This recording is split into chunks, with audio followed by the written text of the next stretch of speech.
মৰমৰ ছাত্ৰ ছাত্ৰীসকল আজি তোমালোকৰ অনুশীলনী R1 ৰ এই ভিডিঅটো লৈ তোমালোকৰ স্বাগতম। সোৱা কোশ্চেন 1 ত তোমাক কি কৈছে যে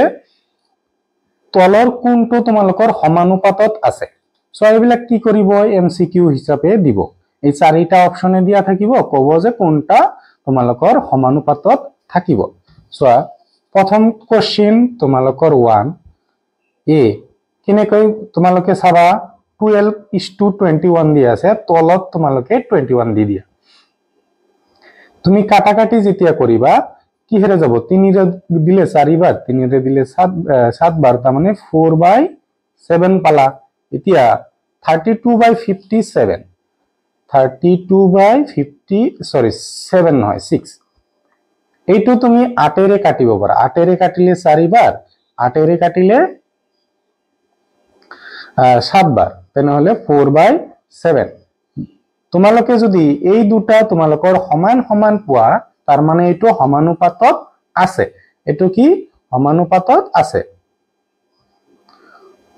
সমানুপাতত থাকিব বা আছে। ঠিক আছে, নেক্সট তোমালোকৰ এইটো চাম আমি 18:30 দিয়া আছে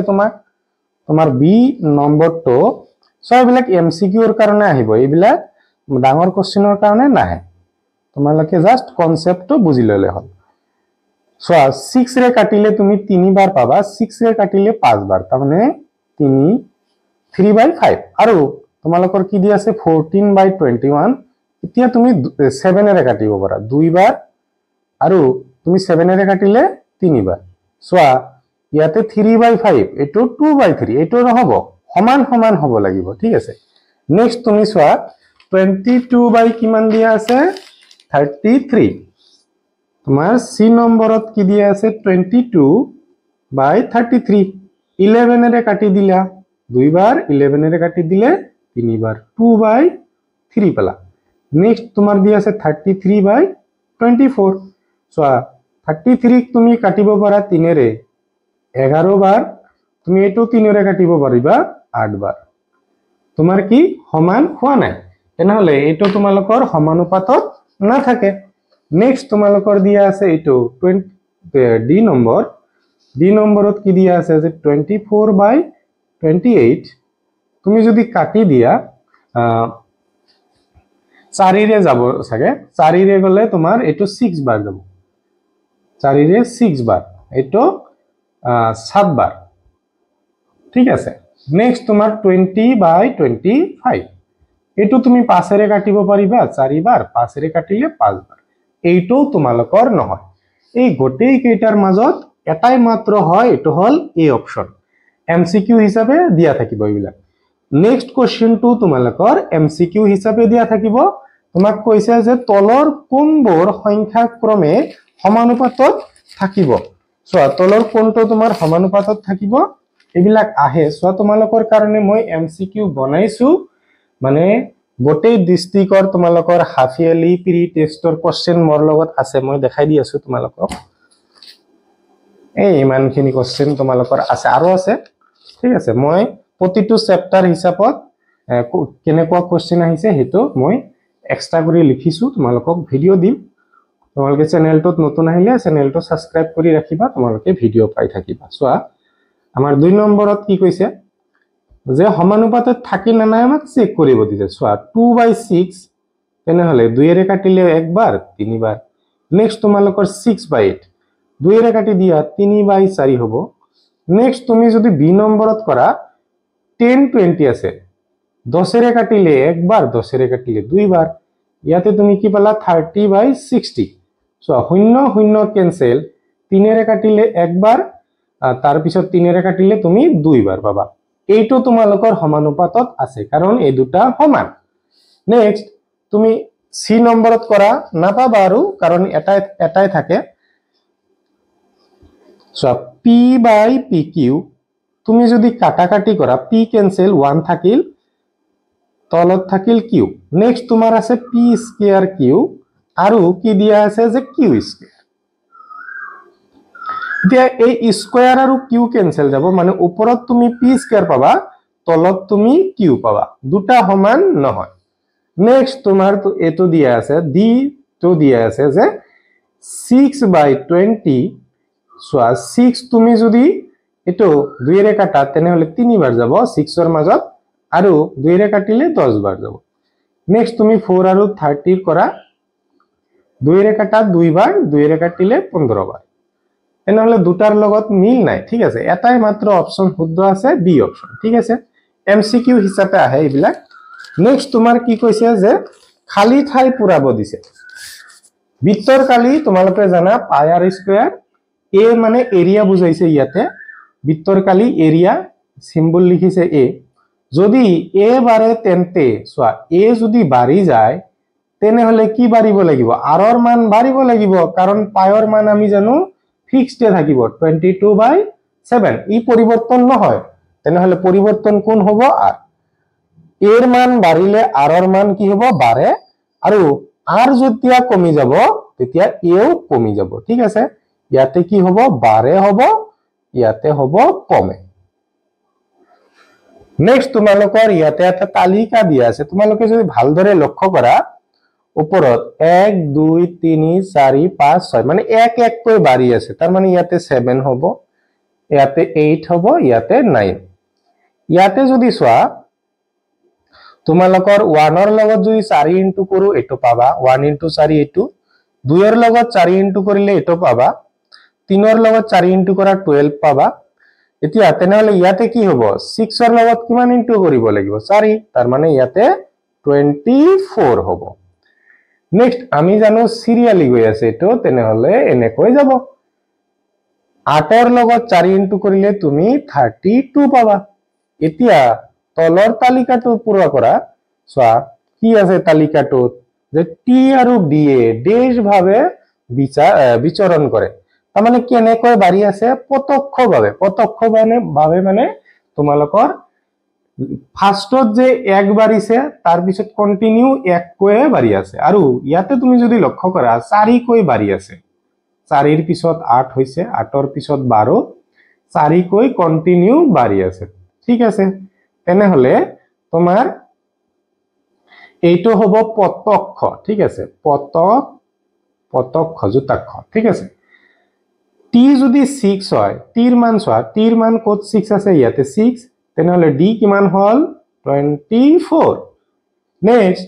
ডি যদি 28 হলে টি তোমাৰ 7 দিয়া আছে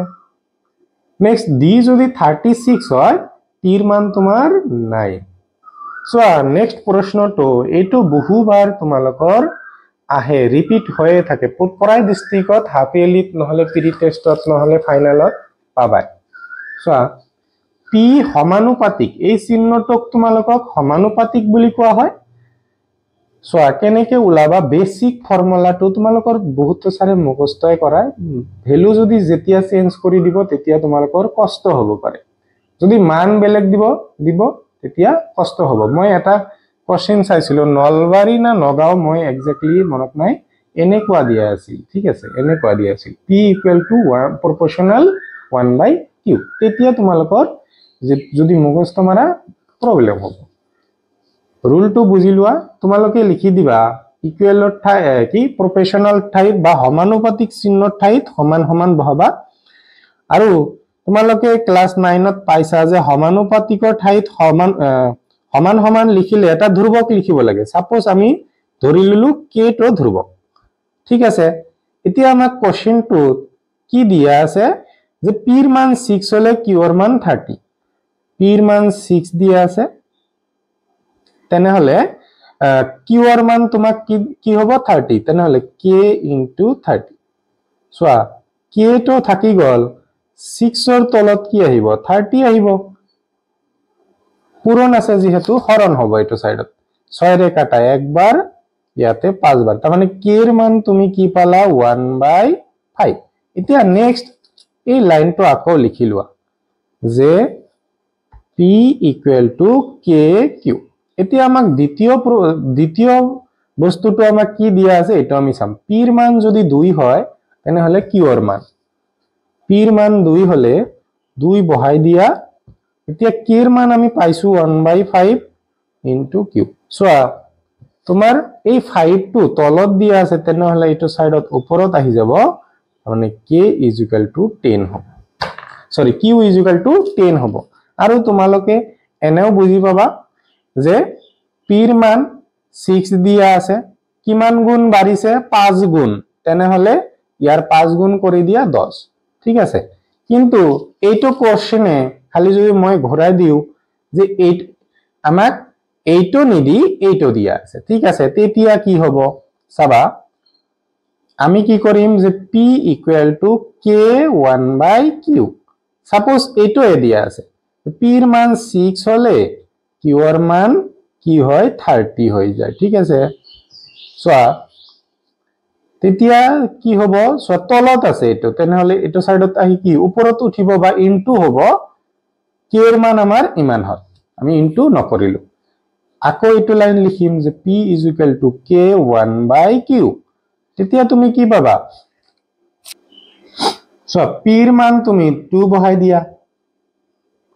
k ৰ মান তুমি কিমান পাইছা যে 6 বা তুমি 180 ও লিখিব পাৰা 6 3 গুণ 18 এটা শূন্য ঠিক আছে 1/q এতিয়া চাবা এই 180 টো ইনটু আছে এটো সাইডত আহি হৰণ হৈ যাব 1/q থাকি গল 2 এৰে কাটিলে একবাৰ 2 এৰে ইয়াৰ মাজত 9 শূন্য তাৰ মানে 1/90 পালা 1/q এতিয়া তুমি q টো ওপৰত লৈ গলে 90 টো তোমাৰ ওপৰত যাব তেতিয়া q ৰ মান কিমান হল 90 হল ঠিক আছে এটো তোমাৰ বুজি পাব লাগিব ভালদৰে মান বিলাক বদলাই দিব পাৰে এইটোই যে দিব হেটো কথা নাই এটো দিয়ে বহুতবাৰ কিন্তু তোমালোকৰ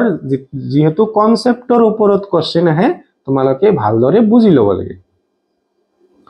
চোৱা নেক্সট প্ৰশ্নটোত তুমি কি পাই আছা যে তলৰ তালিকাখন খালি ঠাইত তোমাৰ কি বহাব দিছে y বহাব দিছে তুমি প্ৰথমতে চোৱা 1 2 4 8 তাৰ মানে ইয়াৰ লগত যদি 2 ইনটু কৰা এটো পাবা তাৰ লগত 2 ইনটু কৰিলে এটো পাবা ইয়াৰ লগত এনেকুৱা ভাবিব পাৰা যে ডাবল হৈ আছে 1 ৰ পিছত 2 2 ৰ পিছত 4 ডাবল হৈছে 4 ৰ পিছত 8 এতিয়াতকৈ ডাবল হৈছে নেক্সট তুমি ইয়াতে কি দেখা পাইছা প্ৰথমতে 32 তাৰ পিছত 16 তাৰ মানে ইয়াতে কি হৈ আছে আধা হৈ আছে 32 ৰ আধা কিমান তোমাৰ 16 16 ৰ আধা কিমান তুমি কি পালা 8 পালা 8 ৰ আধা কিমান হ'ব 4 হ'ব তেনেহলে নহলে এনেকৈ ভাবি পাৰা 1 ক তোমালোকে 32 ৰে হৰণ কৰিলে 32 পাবা 2 ৰে 32 হৰণ কৰিলে 16 4 ৰে যেতিয়া দিবা 8 বাৰ 8 ৰে দিলে 4 বাৰ হল ইখিনিয়ে সাগে r1 হয় r1 তোমালোকৰ ইখিনিতে শেষ হল ভিডিওটো চাই ভাল পালে সমনিয়াক শেয়াৰ কৰিবা চেনেলটোত নতুন হৈছে সাবস্ক্ৰাইব কৰি ৰাখিবা নতুন নতুন ভিডিও তোমালোকৰ কি কৰিম মই কোশ্চেন বেংকৰ সলিউশন এমসিকিউ গোটেইখিনি তোমালোকে